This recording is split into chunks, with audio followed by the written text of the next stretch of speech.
Hey there, it's Kathy. I just wanted to let you know that you can listen to History of the 90s early and ad-free on Amazon Music, included with Prime. It was a beautiful day in San Diego, and 35-year-old Sheriff's Deputy Robert Brunk had every reason to think his shift would be filled with the typical calls of a beachside community. Lifeguard assists, vehicle burglaries, domestic violence, and, as always, some rowdy drunks. As he got ready for his shift, the first order of business was to call into the communications center. The woman working dispatch surprised him when she said that an anonymous 911 caller had reported 40 cult members had killed themselves in Rancho Santa Fe. Brunk immediately thought it must be a prank, but he had a duty to check it out. He had no way of knowing what lay ahead. I'm Kathy Kinzora, and on this episode of History of the 90s, we continue our look at the rise of Doomsday cults at the end of the 20th century. Today, the story of Heaven's Gate, the first cult of the Internet era.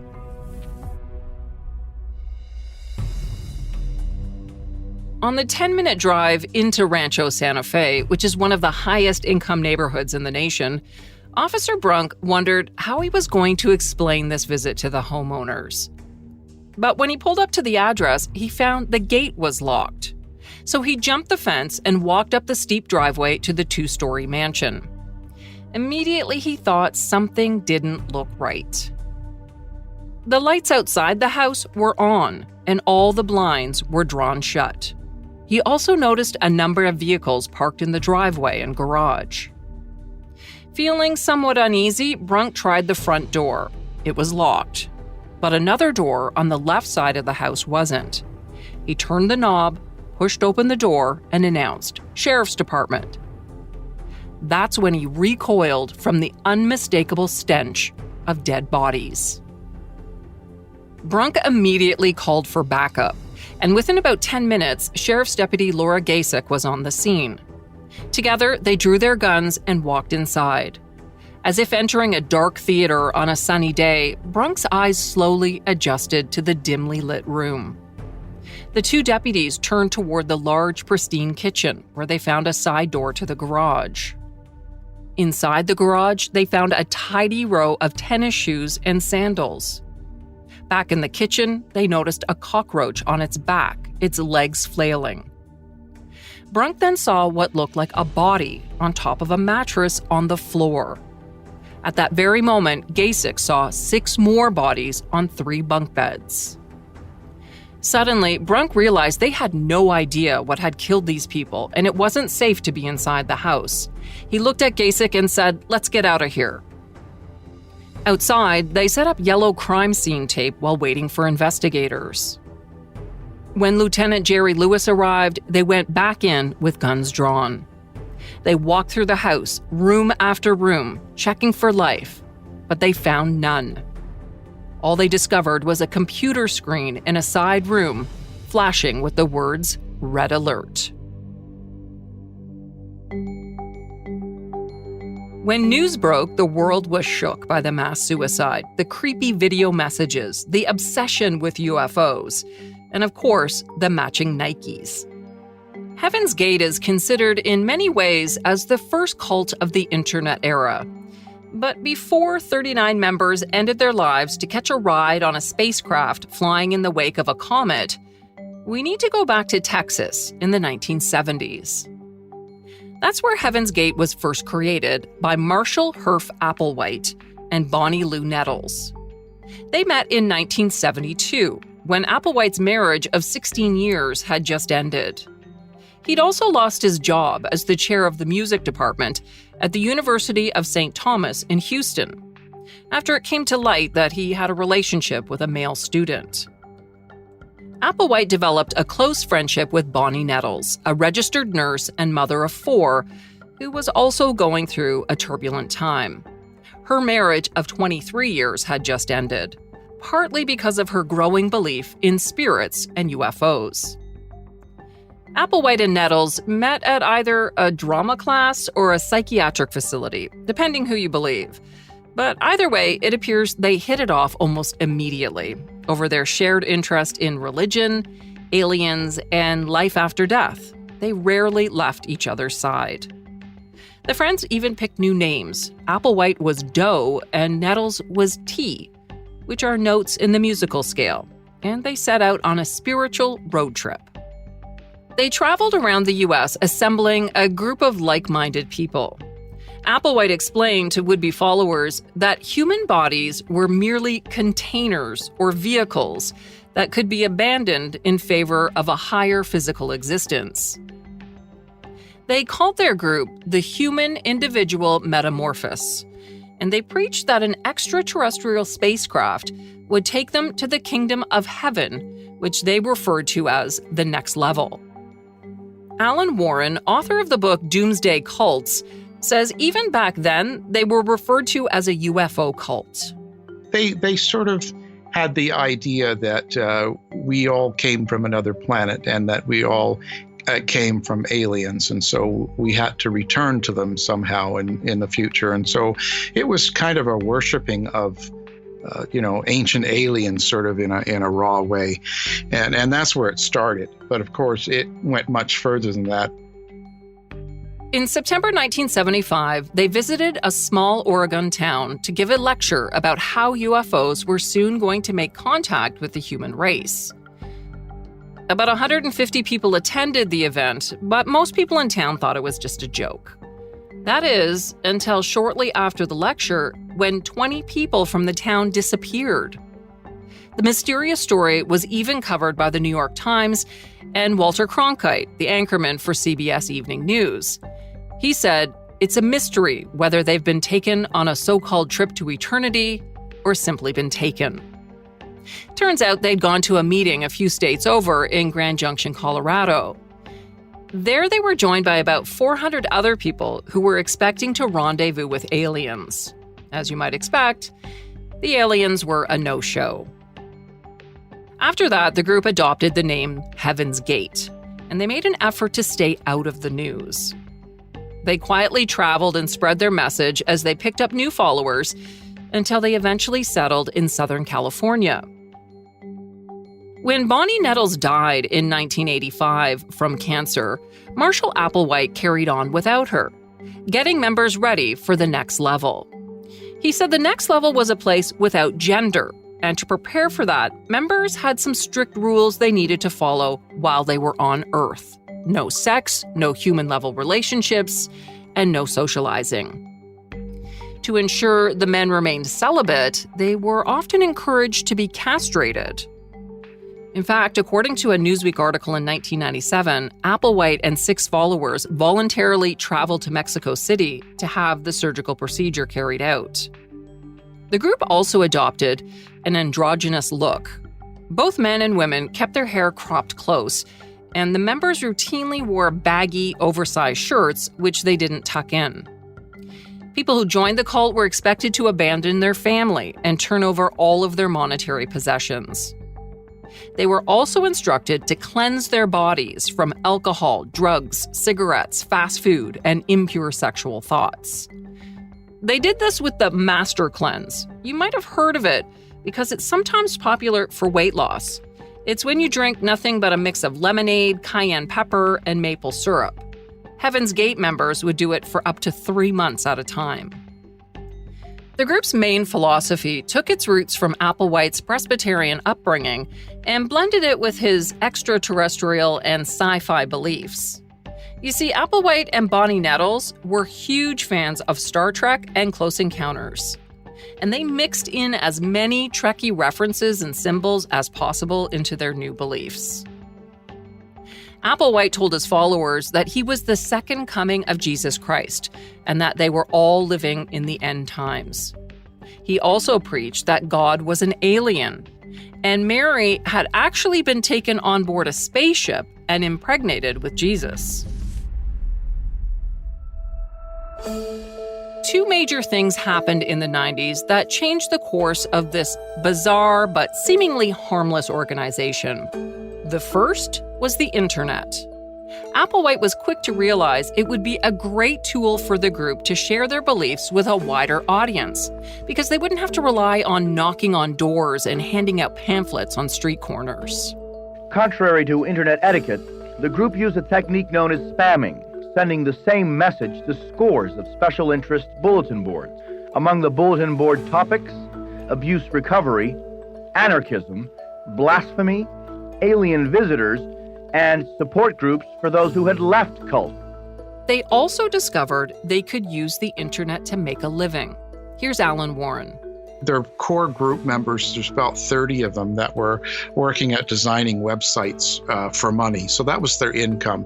And that was quite a bit of income back in those days, because that was an expensive undertaking to actually build and design a website in the later 90s. So they did okay. Actually, there are reports they earned as much as $400,000 a year with the company they called Higher Source. And they designed websites for businesses like the Beverly Hills Polo Club, a local topiary company, and a Christian music store.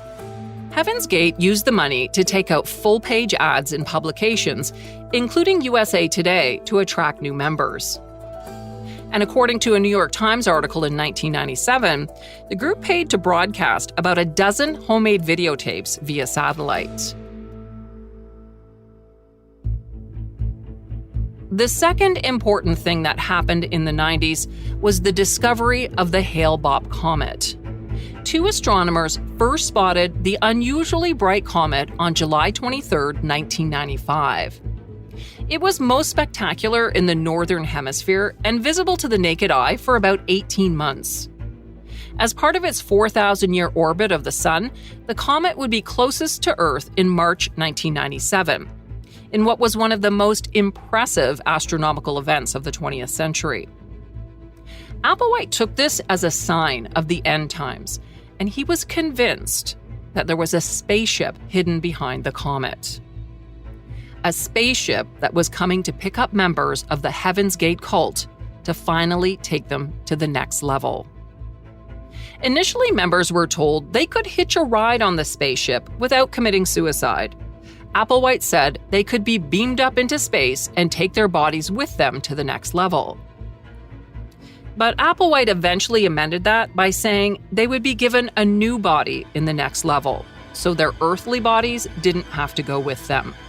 They could die and leave them behind.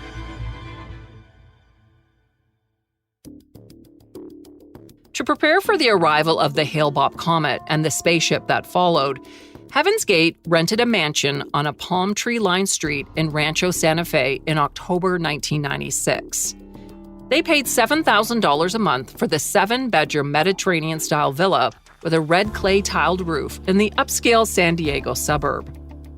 Applewhite tried to attract some new members by posting messages on their website about their plans to jump on board the spaceship headed toward Earth.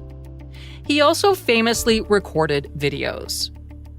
You might remember the footage. It shows the 65-year-old speaking in a Mr. Rogers-type voice, staring wide-eyed and unblinking into the camera. This is a very exciting time for us. Planet Earth about to be recycled.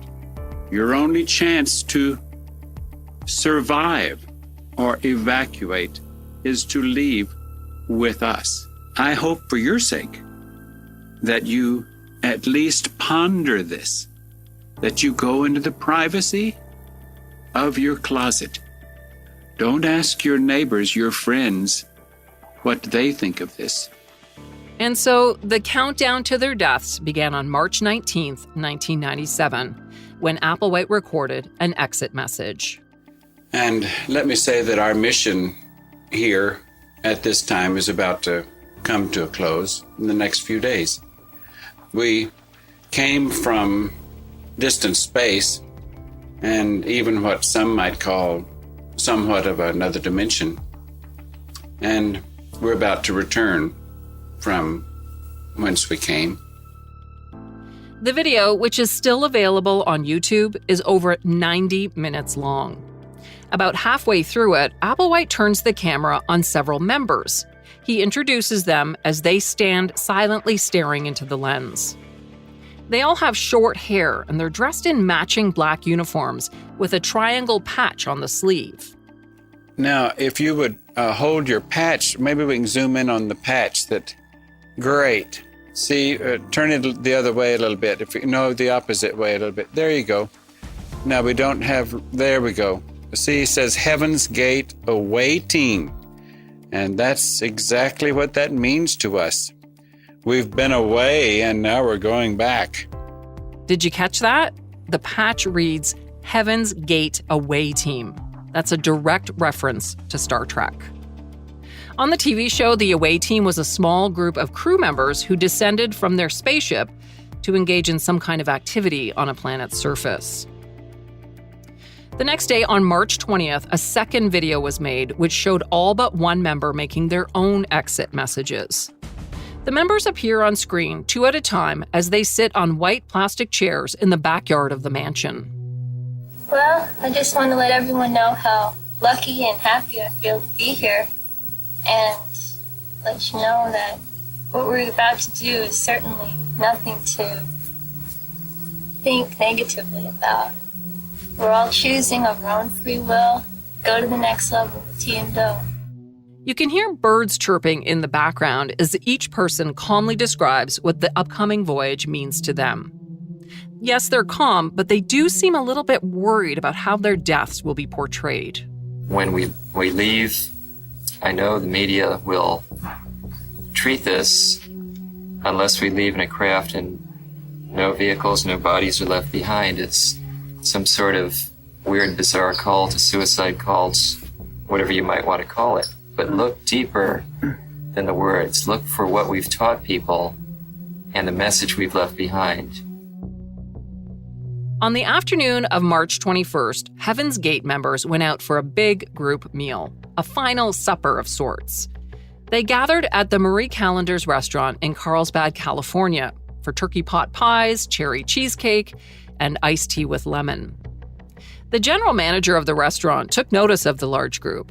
Hard not to, when there are 39 individuals all wearing matching long-sleeve button-down shirts and pants. Because of their shaved heads, he thought maybe they were a group of cancer patients. A waitress who served the group said they didn't act weird. In fact, she said they were very nice. They stayed at the restaurant for about 45 minutes and paid the $350 bill in cash. Then, 3 days later, on March 24th, the deaths began. 15 people killed themselves by mixing strong barbiturates into applesauce or pudding. They washed it down with vodka. After consuming the drugs, they tied plastic bags on their heads, and they lay down in bed and waited to die. The remaining members neatly arranged the bodies of the first group. Each one lay on a bed, their faces and torsos covered by a shroud made of purple material. Just the bottom of their legs and feet were visible. They were all dressed identically in baggy black track pants and black Nike Legend running shoes. Each person had exactly $5.75 in their pocket, a $5 bill and 3 quarters, and there was a packed suitcase beside their bed. The next day, on March 25th, the second wave of deaths. 15 more took their lives. It's believed that Marshall Applewhite was among this group. The surviving members arranged the bodies in the exact same way as the day before. The final 9 died on March 26th. The last 3 people from that group were the only ones who did not have purple shrouds over their bodies. There was no one left to take care of this last detail.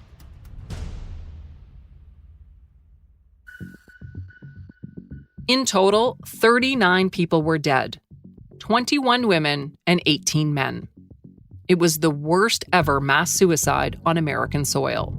Today, San Diego authorities performed the grim task of removing 39 bodies from the exclusive hillside mansion.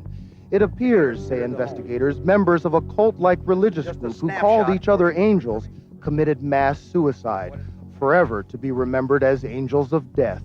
The bodies lying on their backs, hands by their sides, men and women, 2 of them black, 1 or 2 Hispanic, the rest white, ranging in ages from 20 to 72.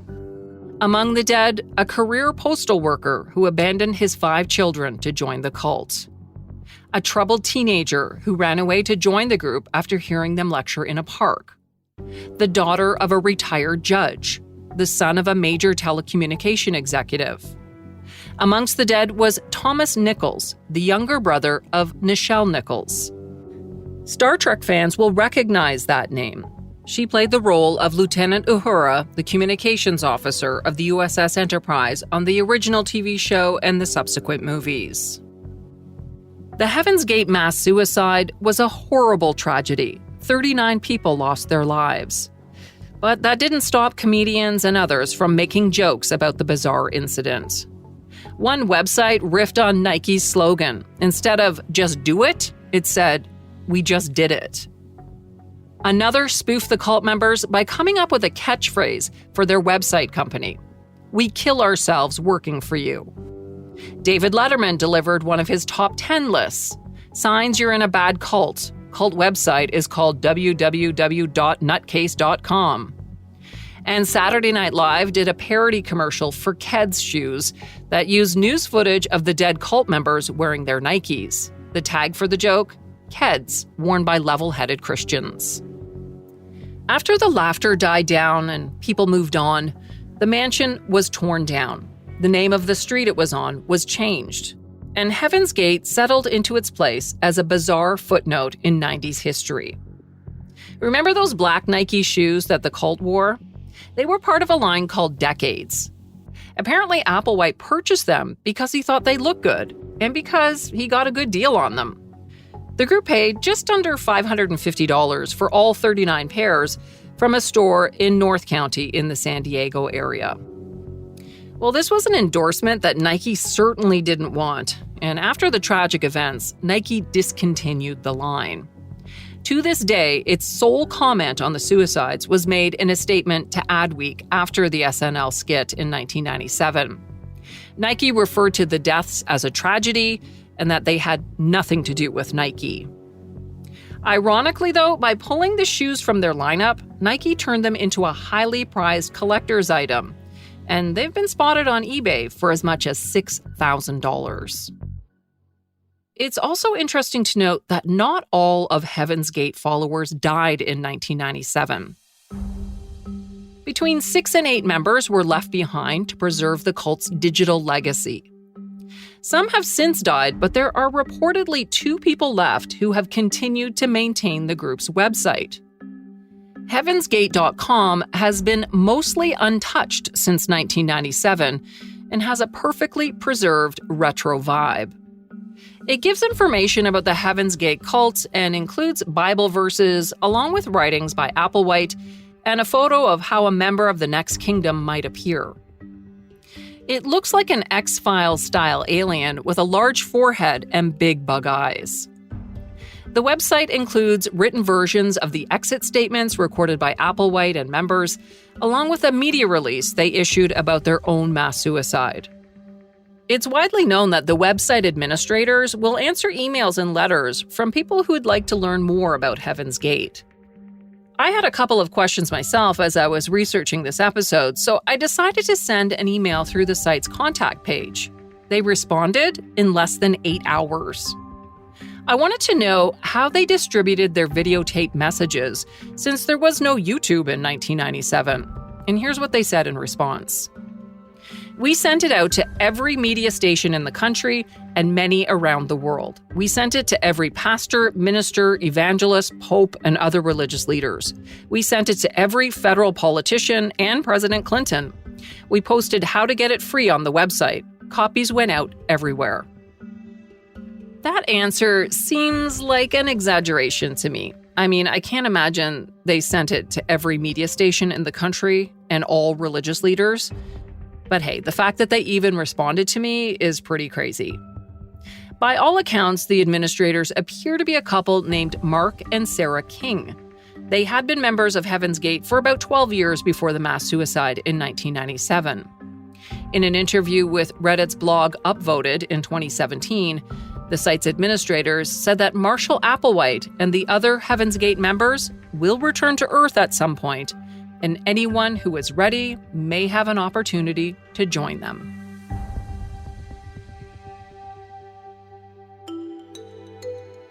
Thanks for listening to this episode on the strange and deadly Heaven's Gate cult. In the next episode, our final part on 90s Doomsday cults, we'll dive into the story of the Branch Davidians and their fiery deaths in Waco, Texas.